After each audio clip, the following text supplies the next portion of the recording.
At some point in our lives, there is a high likelihood that each of us will provide care to someone we know. Family members are typically the first to step up to provide and manage this care.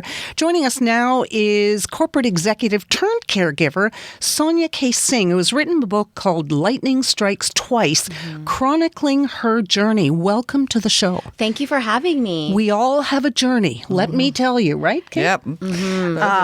In Canada, there are more than 8 million caregivers and 4.4 million in Ontario. That's right. And they're part of the so-called sandwich generation, attempting to balance work, life, providing care for an ailing parent. Tell us why you left your corporate career, sort of single-handedly to become a caregiver. Well, I think, as much as we talk about these 8 million people across the country that are providing care, most of us are unprepared to take on this role, really don't have access to these resources and tools. And when something hits you this significant, this hard in your life, for me, it was 2 parents who fell ill at the same time. I really felt that there was no choice but to go home. Both my sisters who lived in the same city as my parents were taking on the burden of appointments, running errands, prescriptions, making food, and really taking care of my mom and dad. And yet here I was living this robust social life and just calling in once in a while to get their feedback on how they were doing. It wasn't enough. I needed to go back home and be a full-time caregiver. Well, the book does provide some insight into the darkest moments a caregiver can experience. I've had some. You've had some. My mother is having a terrible time looking after her husband who has dementia.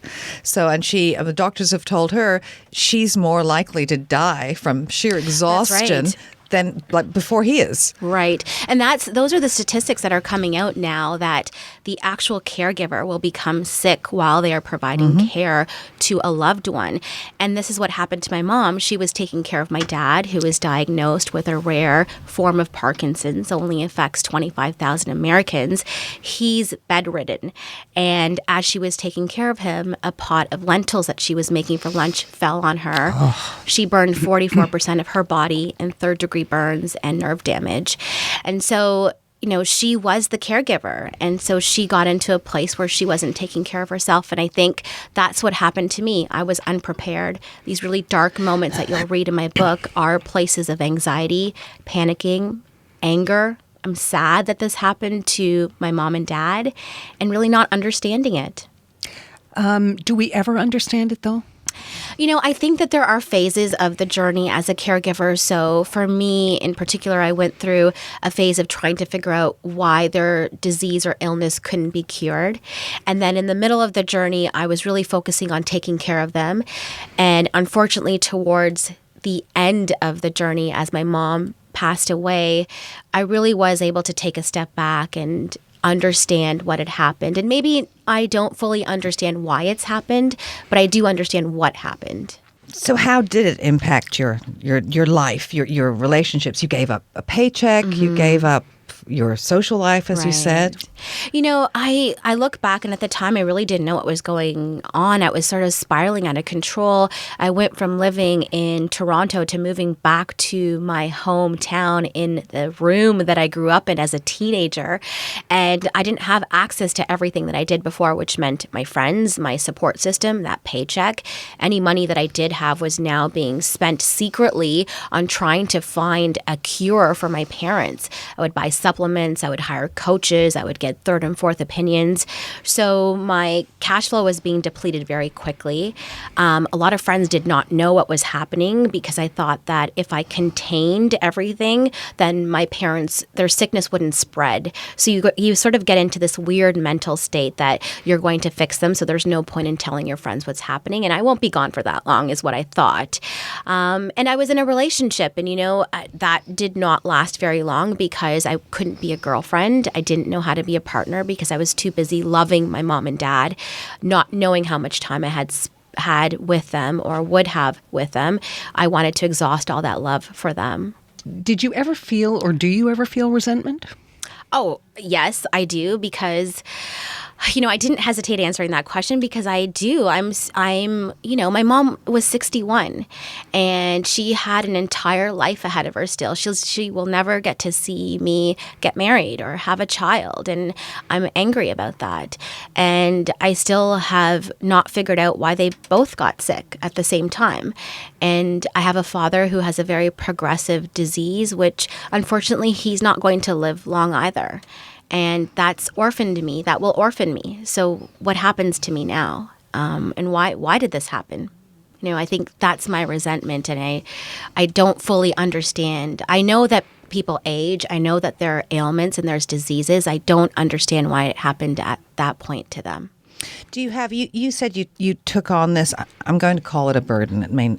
You may not view it as a burden at the time, because your siblings, did they have children and family members? Yes. So that's why you felt that it would impact you less than the others? Yes, and also because they had done a lot of the work before. I was traveling for work, and my middle sister had a baby that was a year old, my little nephew, and my youngest sister was engaged, and I'm single, I'm not married, so I think that there was just an assumption that it was easier for me to go home.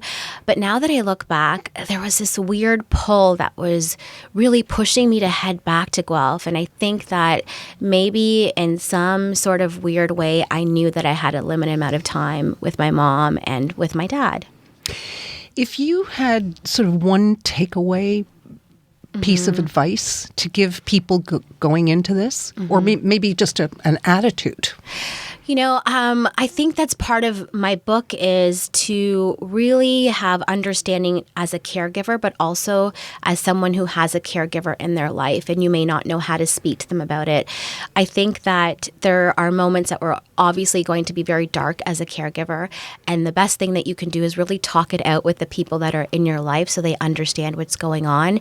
But someone who has a caregiver in their life, and such as a friend, and they do not know how to approach that subject, I say show more than talk more. We often are in this really busy society of just sending a text and saying, how are you doing? Or how is the loved one doing? Show up for coffee, bring them lunch, bring them that lasagna they haven't had time to cook. Give them an hour to themselves, because I literally had no self-care during this process. And I know, speaking to other caregivers, it's very often that you feel a lot of guilt, even if you do take out time for yourself. Well, you've been up, she's been up all night and 4 o'clock in the morning running over there. And, it's really caregiving for two people.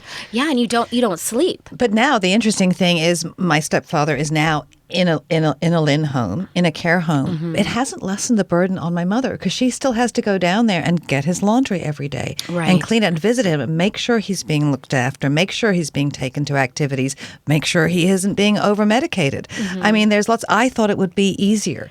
No. And you have to have that communication with the people that are taking care of him as well, right? So it's not just him, it's the people that are taking care of him. And I often get asked why we didn't just hire somebody. we $600 a day? Exactly. But it's not even that. It's you still have to make, at the end of the day, the big decisions. And you have to monitor them. You're not going to leave somebody with your parents that you've hired, because they have no skin in the game. And we did. And actually, we did. And somebody stole my dad's wallet. They took the money, all of his government cards, out of his wallet. My dad fell almost 4 different times in the care of somebody that's supposed to be taking care of my dad. I watched somebody pull my dad up from his fall with the back of his pants. And that was just so disheartening for me to see that. And I thought, I'm the daughter. All these years, my parents have provided us with everything we ever wanted. I can go back to work whenever I want. So who should read this book?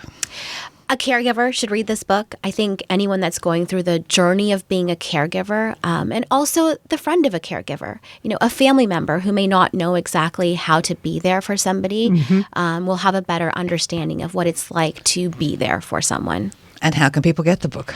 You can log on to sonyabooks.ca. You can also go to Amazon, Barnes & Noble, Chapters Indigo. It's all online. Was it very cathartic? It was, and I'm having a hard time reading it now because it reminds me of some of those experiences that I had with my mom and dad, which I'm very grateful for, because they're memories that only I have, right? So I can envision the couch conversation we had together. And my sisters didn't do that, right? Well, we are going to also put up links on our social media sites for you. Sonya K. Singh, thank you very much for joining us today. Thank you so much.